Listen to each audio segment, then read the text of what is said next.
ನಾನು ನಿಮ್ಮ ಶೋಭಾ ಮಾತಾಡ್ತಿರೋದು. ನಾವಿವತ್ತು ಇದು ಸ್ಪೆಷಲ್ಲಾಗಿ ಬ್ರಾಹ್ಮಿ ದುರ್ಗಾ ಪರಮೇಶ್ವರಿ ಕಮಲಶಿಲೆಯಲ್ಲಿ ಸಾಂಬಾರು ಹೇಗೆ ಮಾಡ್ತಾರೆ ಅನ್ನೋದನ್ನು ನಾನು ನನ್ನ ಮನೆಯಲ್ಲಿ ಮಾಡಿ ತೋರಿಸ್ತಾಯಿದ್ದೀನಿ. ಹಾಗಾದರೆ ಇದರ ಇಂಗ್ರೀಡಿಯೆಂಟ್ಸ್ ಏನೇನು, ಏನು ಬೇಕು, ಅವುಗಳನ್ನೆಲ್ಲ ನಾನು ಒಂದೊಂದಾಗಿ ತೋರಿಸ್ಕೊತಿರ್ತೀನಿ. ಮೆಂತ್ಯನ ಸ್ವಲ್ಪ ಹಾಕಿ, ಭಾಳ ಹಾಕಬೇಡಿ, ಅಗದಿ ಸ್ವಲ್ಪ ಹಾಕಿ, ಇಲ್ಲಾಂದರೆ ಇಸಾಗುತ್ತೆ. ಉಪ್ಪು ಕೂಡ ನಿಮಗೆ ರುಚಿಗೆ ತಕ್ಕಷ್ಟೇ ಹಾಕ್ಕೊಳ್ರಿ. ಜೊತೆಗೆ ಬೆಲ್ಲವನ್ನು ಕೂಡ ನೀವು ಹಾಕ್ಕೋಬೋದು, ಇಲ್ಲ ಬಿಡ್ಬೋದು, ಅದು ನಿಮ್ಮ ವಿಷಯಕ್ಕೆ ಬಿಟ್ಟದ್ದು.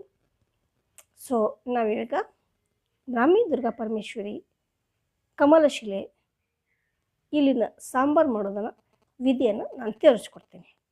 ಅವರು ಕಾಯಿ ಹಾಲು ಹಾಕ್ತಾರೆ, ಜೊತೆಗೆ ಕೊಬ್ಬರಿ ಎಣ್ಣೆ ಮಿಕ್ಸ್ ಮಾಡ್ತಾರೆ.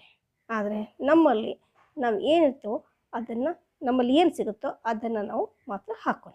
ಓಕೆ, ಬನ್ನಿ ನೋಡೋಣ. ನೋಡಿ ವೀಕ್ಷಕರೇ, ನಾವಿವತ್ತು ದುರ್ಗಾ ಪರಮೇಶ್ವರಿಯ ಸಾಂಬಾರನ್ನು ಮಾಡೋಣ.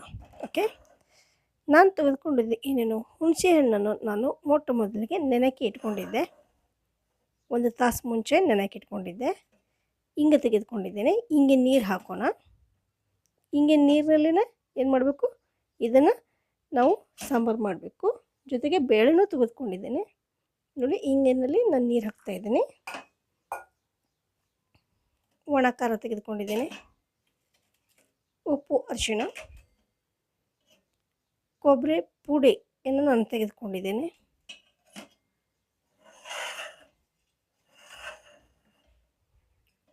ಮತ್ತು ನಾನು ಹವಿಜ ಬೀಜಗಳನ್ನು ತೆಗೆದುಕೊಂಡಿದ್ದೇನೆ.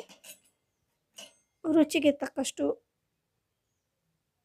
ಬೆಲ್ಲವನ್ನು ತೆಗೆದುಕೊಂಡಿದ್ದೀನಿ. ನೀವು ಬೇಕಾದರೆ ಸ್ಕಿಪ್ನು ಕೂಡ ಮಾಡಬಹುದು.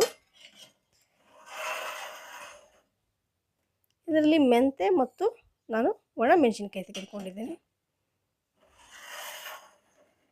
ಕರಿಬೇವು ತೆಗೆದುಕೊಂಡಿದ್ದೇನೆ. ಈಗ ನಾವು ಬೇಳೆಯನ್ನು ಸಹಿತ ತೊಗರಿ ಬೇಳೆ ನೆನೆಸ್ಕೊಂಡಿದ್ದೇನೆ. ಇದನ್ನು ನಾವು ಏನು ಮಾಡೋಣ, ಈಗ ಕುಕ್ಕರ್ನಲ್ಲಿ ಇಟ್ಟು ಬೇಯಿಸಿ ಈಗ ಸಾಂಬಾರನ್ನು ಮಾಡೋಣ. ದುರ್ಗಾ ಪರಮೇಶ್ವರಿಯ ಸಾಂಬಾರು, ಅದರಲ್ಲೂ ಕೂಡ ಕುಂದಾಪುರನ ಬ್ರಾಹ್ಮಿ ದುರ್ಗಾ ಪರಮೇಶ್ವರಿ ಸಾಂಬಾರು ತುಂಬ ಟೇಸ್ಟಾಗಿರುತ್ತೆ.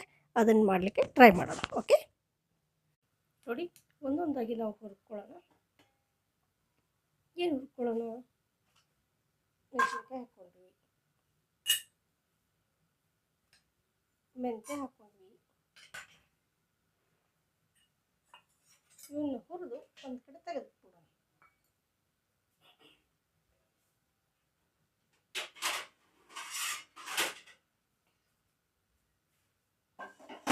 ಅಲ್ಲಿ ಹೆಚ್ಚಾಗಿ ಏನು ಅಂತಂದರೆ ಕೊಬ್ಬರಿ ಎಣ್ಣೆನ ಯೂಸ್ ಮಾಡ್ತಾರೆ. ಆದರೆ ನಮ್ಮ ಹತ್ರ ನಾವು ಇದ್ದ ಎಣ್ಣೆಯನ್ನು ಯೂಸ್ ಮಾಡ್ಕೋತಾ ಇದ್ದೀವಿ.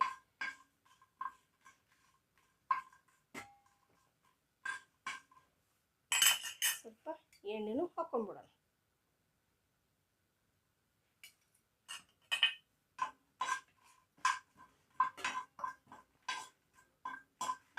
ಇದರೊಟ್ಟಿಗೆ ನಾವು ಹವಿಜವನ್ನು ಹಾಕ್ಕೊಳ್ಳೋಣ.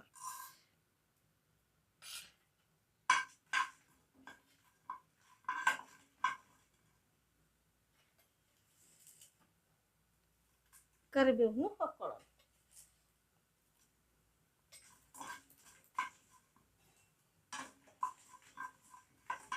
ಘಮ್ ಅಂತ ವಾಸನೆ ಬರಬೇಕು. ಹಾಗೆ ನಾವು ಜೀರಿಗೆಯನ್ನು ಸ್ವಲ್ಪ ಹಾಕ್ಕೊಳ್ಳೋಣ. ಸಾಸಿವೆಯನ್ನು ಸಹಿತ ನಾವು ಹಾಕ್ಕೊಳ್ಳೋಣ.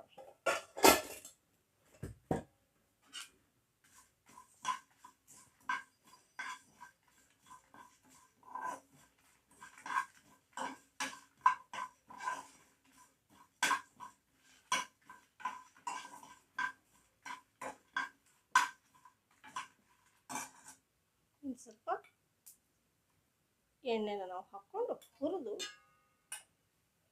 ನಾವು ಸಾಂಬಾರು ಮಾಡಲಿಕ್ಕೆ ರೆಡಿ ಮಾಡೋಣ. ಹೆಂಗೆ ಕುಕ್ಕರ್ ಇಟ್ಟಿದ್ದೀನಿ ಈಗ.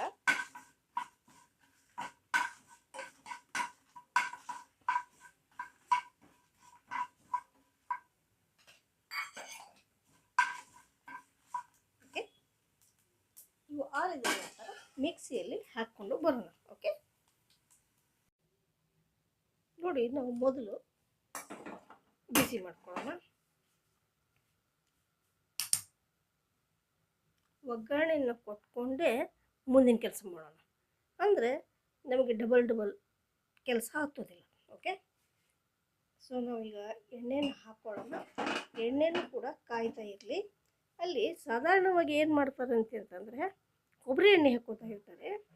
ಅದು ನಮ್ಮಲ್ಲಿ ನಮಗೆ ಯಾವುದು ಎಣ್ಣೆ ಇದೆಯೋ ಆ ಎಣ್ಣೆನ ನಾವು ಹಾಕ್ಕೊಳ್ಳೋಣ.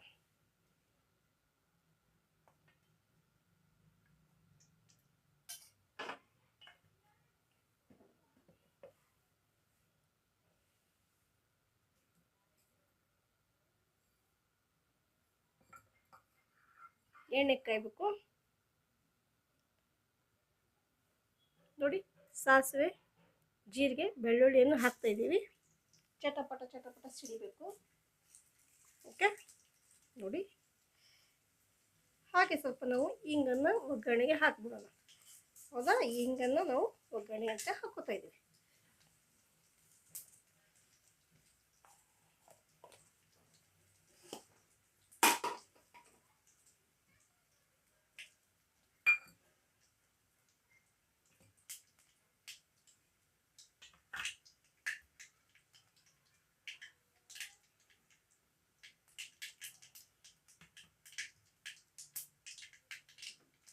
ಈಗ ನಾವೇನು ಹಾಕ್ತಾ ಇದ್ದೀವಿ, ಖಾರ ಹಾಕ್ತಾ ಇದ್ದೀವಿ,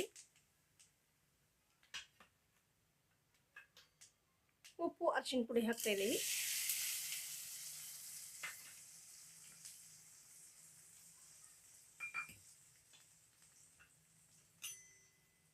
ನಂತರ ಇಂಗಿ ನೀರು ಹಾಕ್ತಾ ಇದ್ದೀವಿ.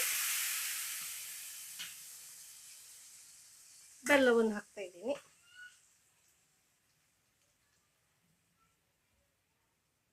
ಮಾಡಿಟ್ಕೊಂಡ ಪೇಸ್ಟನ್ನು ಸಹಿತ ನಾವು ಹಾಕ್ತಾ ಇದ್ದೀವಿ. ಓಕೆ, ಅಂದರೆ ಪುಡಿ ಮಾಡಿಟ್ಕೊಂಡಿದ್ದಿಲ್ಲ, ಹವೀಜ ಅದು ಇದು ಕುಟ್ಟಿದ್ವಲ್ಲ, ಅದನ್ನು ನಾನು ಪುಡಿಯನ್ನು ಇಲ್ಲಿ ಹಾಕ್ತಾ ಇದ್ದೀನಿ. ನೆಕ್ಸ್ಟ್ ಹುಣಸೆ ಹಣ್ಣಿನ ನೀರನ್ನು ನಾವು ಹಾಕೋಣ. ಓಕೆ, ಈಗ ಕುದಿಲಿಕ್ಕೆ ಬಿಟ್ಬಿಡೋಣ. ನೋಡಿ ಕುದೀತಾ ಇದೆ.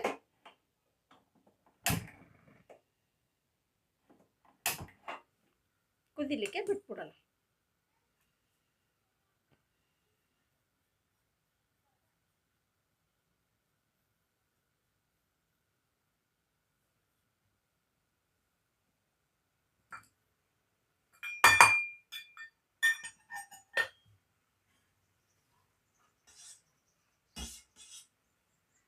ಸ್ವಲ್ಪ ಕುದ್ದ ನಂತರ ಬೇಳೆ ಮತ್ತು ಟಮಾಟೆಯನ್ನು ನಾವು ಕುದಿಸ್ಕೊಂಡಿದ್ವಲ್ಲ ಅದನ್ನು ನುಣ್ಣಗಾಗಿ ಹೀಗೆ ಮಾಡಿಕೊಂಡು ನಾವು ಅದಕ್ಕೆ ಕುದ್ದ ನಂತರ ಹಾಕೋಣ.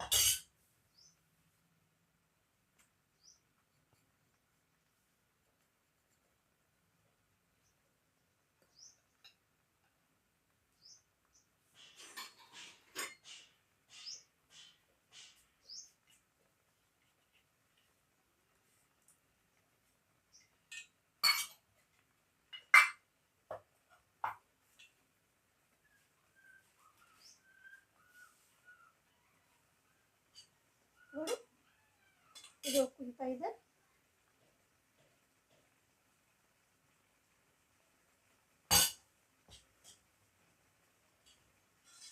ಬೇಳೆಯನ್ನು ನಾವು ಹಾಕ್ಕೊಂಡ್ಬಿಡೋಣ. ಓಕೆ,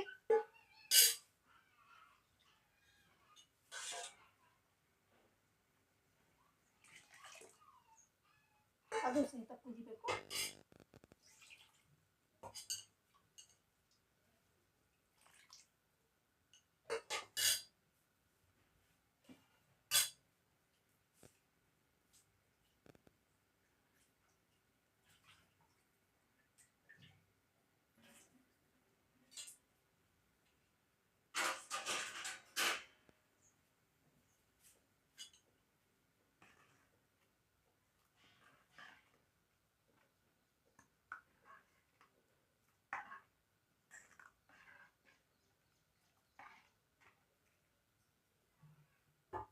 ನೀರನ್ನು ಹಾಕೋಣ.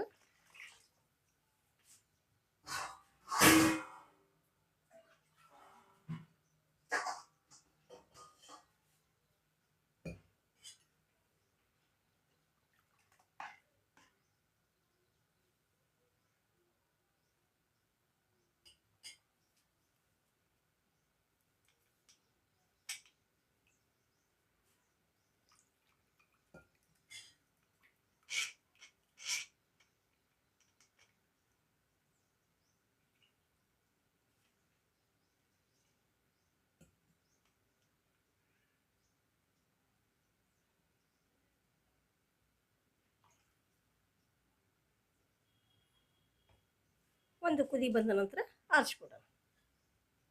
ಸ್ವಲ್ಪ ನೀರನ್ನು ಹಾಕೋಣ ನಾವು. ಗಟ್ಟಿ ಆದರೆ ಸ್ವಲ್ಪ ನೀರನ್ನು ಹಾಕ್ಕೊಂಡು ಊಟ ಮಾಡ್ಬೋದು.